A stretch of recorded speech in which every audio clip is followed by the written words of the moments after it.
Hey there, it's Jim Dodson, your Florida bike guy. I want you to have a good tail light.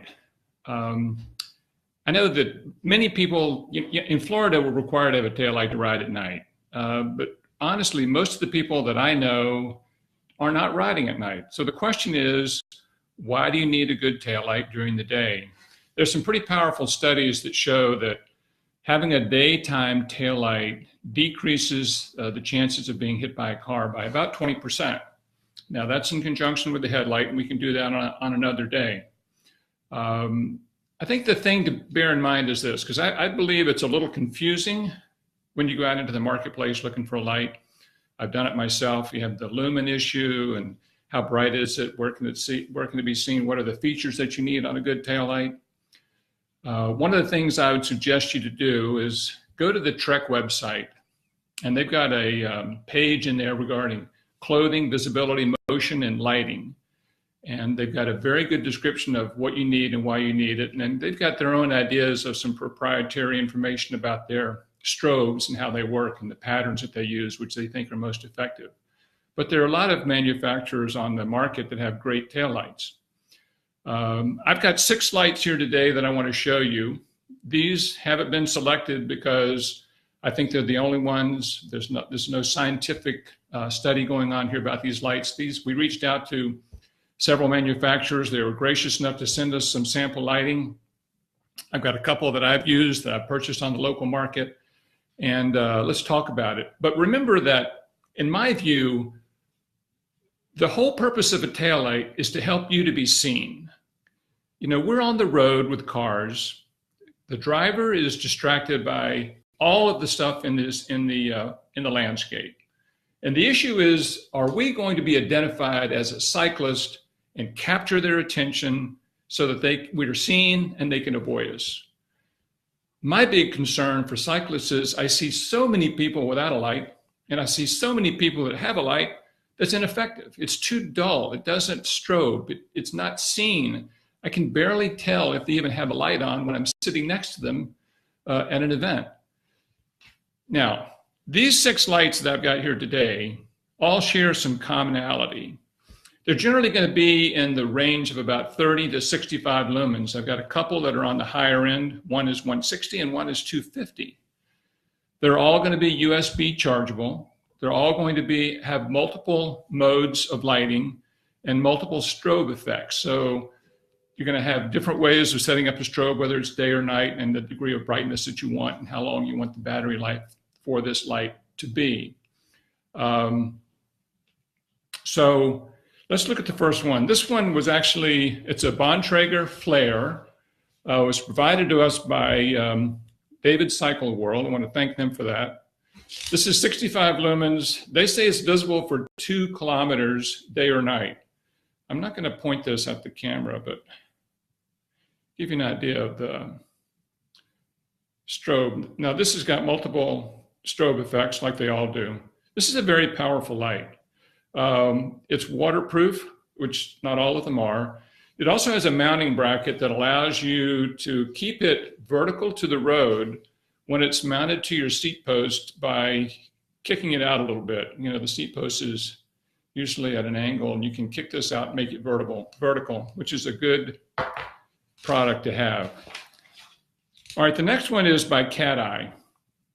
Again, this is a very bright light. It's 50 lumens, multiple strobes. This thing is bright by itself, and you can see the strobe effect of it. The strobe is what everyone recommends for visibility, because the strobe picks you out of the background. It separates you from any other kind of light that the driver is being exposed to. This is also a waterproof light. I'm going to give you a resource at the end of our little talk today, and you'll have all the specifics on each one of these products, where they came from and all the details about what they offer. The next one is by a company named Nog, K-N-O-G. This is the blinder M-O-B-V Mr. Chips.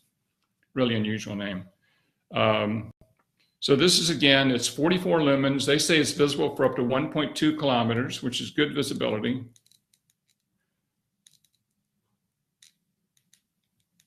Let's see if it's strobing for me. You can see the strobe effect there. Again, you can set this in varying angles, varying degrees. This is, of course, USB. It's, you know, this is, I think it's a very bright light. This next one is a light, it's from a company called Lezyne, L-E-Z-Y-N-E. This is the Zecto Drive Max 250. This is the light that I picked up at a local bike shop.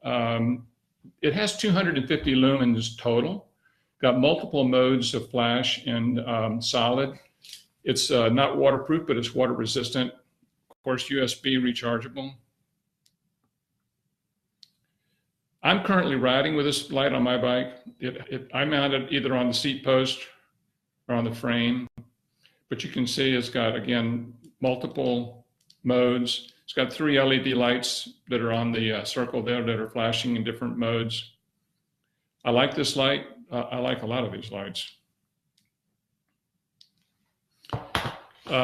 This next one is a German company, Lupine. It's the Rotlicht, good German name.